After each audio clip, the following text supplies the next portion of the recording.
Kollege, mein Cousin, und der heißt Dennis. Wir spielen, wenn du Eier hast. Okay.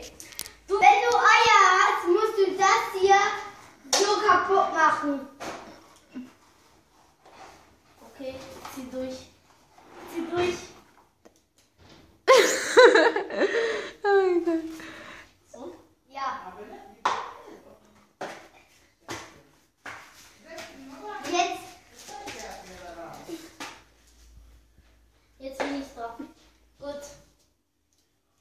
Oh, ich glaube, da kann man was umsonst kaufen. Egal. Komm. Jetzt Gut. Wenn du Eier hast, dann musst du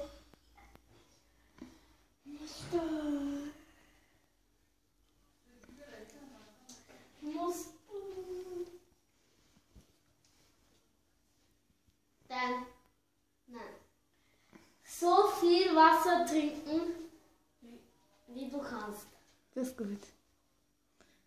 Die Wette nehme ich an, Bro.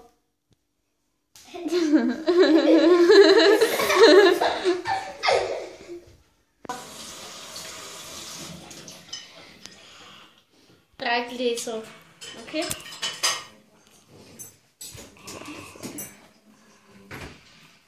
Zieh du ran. Darf ich auch mitmachen?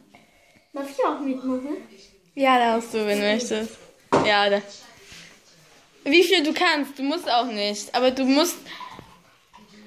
Auf keinen Fall kriege ich eine Bestrafung.